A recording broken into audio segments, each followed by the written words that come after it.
காரைக்குடியில் நகை வியாபாரியை வழிமறித்து முகமூடி கொள்ளையர்கள் தங்க நகைகளை கொத்தாக கொள்ளையடித்து சென்ற சம்பவம் பரபரப்பை ஏற்படுத்தியுள்ளது. முகமூடி கொள்ளையை தடுக்க போலீசார் எடுத்த நடவடிக்கை என்ன?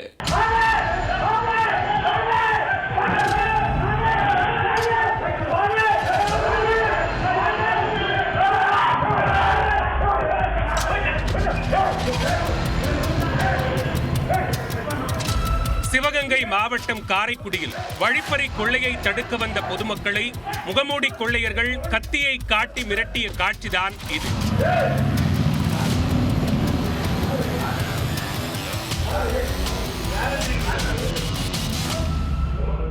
காரைக்குடியில் உள்ள சுந்தரம் செட்டியார் தெருவைச் சேர்ந்த 41 வயதான நகை வியாபாரி சரவணன்.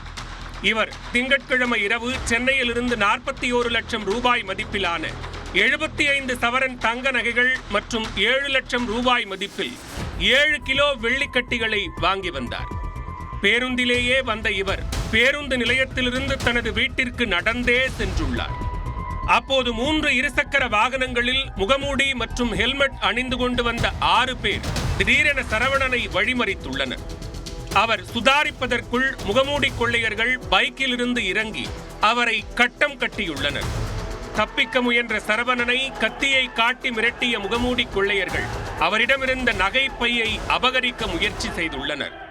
ஆனால் நகைப்பையை கெட்டியாக பிடித்துக் கொண்ட சரவணன் கூச்சலிட்டுள்ளார். சத்தம் கேட்டு அவரை காப்பாற்ற வந்த பொதுமக்களையும் கொள்ளையர்கள் கத்தி உள்ளிட்ட பயங்கர ஆயுதங்களை காட்டி கொலை மிரட்டல் விடுத்துள்ளனர். நீண்ட நேரம் போராடியும் சரவணனின் முயற்சி பலனளிக்காததால் முகமூடி கொள்ளையர்கள் 48 லட்சம் ரூபாய் மதிப்பிலான தங்கம் மற்றும் வெள்ளி பொருட்களை கொள்ளையடித்து சென்றுள்ளனர். வழிப்பறி தொடர்பாக சரவணன் அளித்த புகாரின் பேரில் சம்பவ இடத்திற்கு விரைந்து வந்த போலீசார் விசாரணை மேற்கொண்டனர். அப்பகுதியில் உள்ள சிசிடிவி கேமராக்களை ஆய்வு செய்து கொள்ளையர்களை பிடிக்கும் பணியில் இறங்கியுள்ளனர். வியாபாரிகளுக்குள்ள தங்கச்சம் சரி உருப்படிச்சம் சரி. இப்போ என்ன நடந்துச்சு? நீங்கள் பஸ்ஸை விட்டு இறங்கி வந்தோடனே வேகமாக இப்போ பின்னாடி வந்திருக்காங்க. உன் பேர் என்னன்னு கேட்டாங்க. பேரை என்னன்னு கேட்டப்போ பையை பிடுங்கினாங்க. பையை பிடுங்குறாங்கன்னு பையை பிடிச்சிக்கிட்டு கத்தினேன். அண்ணேன்னு கத்தினேன். தெருவே ஒடியாந்துருச்சு. ஒடியாடும்போது கத்தியை நீட்டிட்டாங்க. என்னைய கத்தியை வீசினாங்க. பக்கத்தில் உள்ள கத்தியை வீசினாங்க. 2 பை, ஒரு டிராவல் பேக் ஒன்று, ஒரு கைப்பை ஒன்று அகழ்ந்துக்கிட்டேன். இதே போன்று காரைக்குடியில் திங்கட்கிழமை 6 பேர் கொண்ட முகமூடி கொள்ளையர்கள் சாலையில் நடந்து சென்று கொண்டிருந்த மென்பொறியாளர் ஒருவரிடமிருந்து பணம் மற்றும் லேப்டாப்பை பறித்து சென்றனர். இது தொடர்பாக போலீசார் விரைந்து நடவடிக்கை எடுக்காமல் மெத்தனமாக இருந்ததால் காரைக்குடியில் மீண்டும் ஒரு முகமூடி கொள்ளை சம்பவம் அரங்கேறி இருப்பதாக பொதுமக்கள் குற்றம் சாட்டியுள்ளனர்.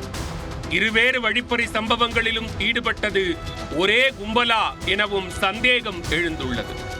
இதனால் 2 காவல் ஆய்வாளர்கள் தலைமையில் 6 தனிப்படைகள் அமைக்கப்பட்டு முகமூடி கொள்ளையர்களை விரைந்து பிடிக்கும் பணியில் போலீசார் தீவிரமாக ஈடுபட்டுள்ளனர். காரைக்குடியில் முகமூடி கொள்ளையர்களின் நடமாட்டத்தால் பொதுமக்கள் மத்தியில் அச்சம் நிலவுகிறது. விரைவில் போலீஸ் வலையில் அவர்கள் சிக்குவார்களா?